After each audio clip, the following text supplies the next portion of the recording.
Hey boys, welcome back to some more Seagulls 2019 career. We have slipped. We've slipped down the ladder a little bit, but that's fine. That's fine. Only a couple of losses, mainly wins. Well, a bit more than 50-50. So we gotta be happy with that. And it's early in the season, and I feel on this game especially, it feels like the top teams win nearly every single game.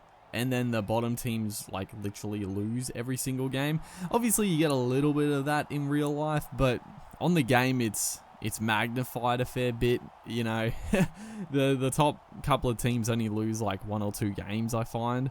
Maybe a little bit more, but not many. But we're going to go into this game with the pretty much the same team as last week, I think.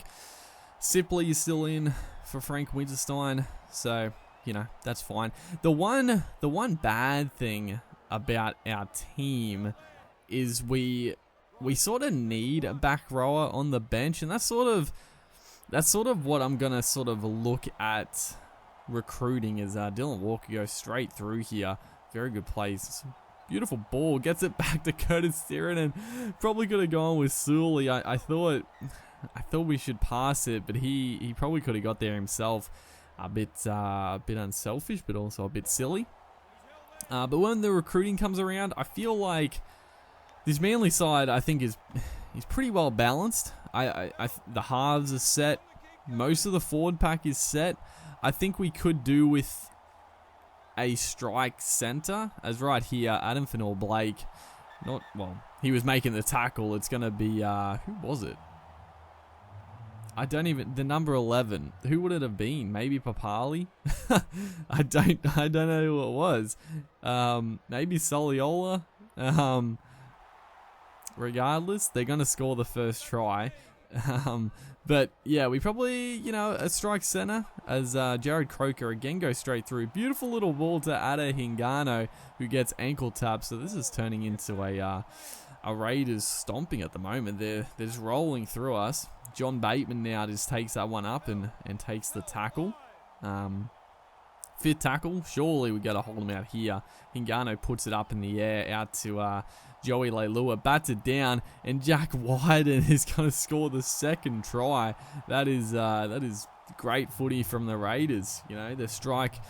Getting their strike men involved. Jack Wyden is still playing fullback on the game here. I think he's been an excellent 5'8", just extremely good. Wait, did he take the first kick? Am I losing my mind? I thought it was Croker that took the first kick. I don't think I've ever seen them switch kickers, so I must have missed it. Surely, I don't know. That's weird. But that probably explains why he missed the first one. I don't know why Croker's not kicking, but regardless, we got to fight back here. Beautiful ball there. Moses Sully gets the offload. It's come off one of the Raiders, I think. George Tafua is going to be the beneficiary of it. It just comes off like the shoulder of the Raiders defensive player there. We'll take that one all day, every day. But once again, we missed the conversion. Honestly, the conversions are so tough with Ruben Garrick because his kicking stat is obviously not good. So there's like no green to... There is a little slither, but it's really hard to get it in the green. So it's tough. It's tough work as a fantastic kick by DCE.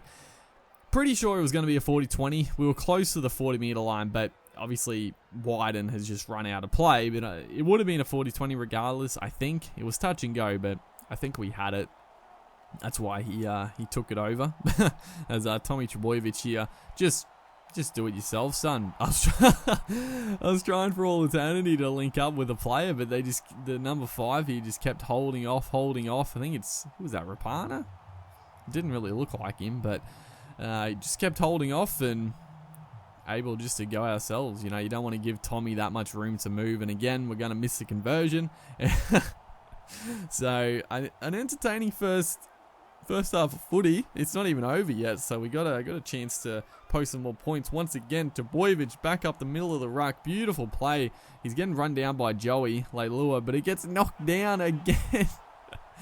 Again, a little bit of luck this time. Jake Trebojevic You know, they often link up, Tom and Jake, for tries. This one was a little bit more unconventional, but we'll take it nonetheless. So a little bit of luck, a little bit of skill, and all around great stuff. So 14-10. That's unless we can pull the rabbit out of the hat here, we should go in with a 4-point lead, which I'm pretty happy with. To fight back after being 10-0 down early. I have no idea. Oh yeah, I was talking at the start of this video. I was talking about the recruiting. Yeah, I think we could do with a good bench forward. Either second row or prop doesn't really matter too much. I think our bench is a little bit weak. It's not the strongest. So a good interchange forward. The dummy halves is set. The halves is set. Cust is obviously a young player coming through, so he's going to stay around for ages. And then, you know, I think a strike outside back, a center or a winger would do us pretty well as well. Or maybe just a little bit of depth in that department. We do have a little bit. I mean, Brendan Elliott is there, not playing. Brad Parker as well, but no real absolute standouts. On the game, Dylan Walker would be our best outside back, but we probably want another strike center. Moses Sully, he's okay, but yeah, that's sort of the targets we'll be looking at as Fainu puts a good shot there on Aiden Caesar. Fainu and Api Coruscant, what a combo, dude. In real life, it's obviously a little tricky because you're not going to be able to keep those two guys on the books. As Jake Trbojevic, it looked like a high shot, but it's Jake Trbojevic. He's protected, so he gets away with that one. As Big George Tafua, he hasn't really seen too much of the footy in this career mode, but he has just plowed through the Raiders' defense, the absolute tank, and got all the way up to the 5-meter line. I cannot believe he didn't score with that impressive run. Spread it back to the right. We had the overlap. How did we not score right there? But yeah, in real life, it looks like as a beautiful play, DCE. That is just that is quality stuff, and it's going to be that man Tafua. He deserves that try. He did all the hard work, and now he just has to fall over the line. So beautiful stuff. But yeah, in real life, it looks like Coruscant is probably going to have to find a new club, or he probably could stay at the Seagulls, but he's not going to be on the money he probably should get. So he's a good pickup. Honestly, I think the Titans would be good to sign someone like a Coruscant. Who else would be good? I don't know. Most teams have a pretty solid dummy half. Maybe West Tigers, but yeah, it's an interesting one. Because the Titans, I don't want to talk too much about the Titans again, but Nathan Peets is honestly one of the most overrated players I have ever witnessed. I think Nathan Peets is awful. But regardless, we're going to get the win here, 18-10. So it's a good game for us. Tommy Trbojevic, man of the match. Hopefully you guys are enjoying the series. Make sure to like and comment, and I'll see you in the next one.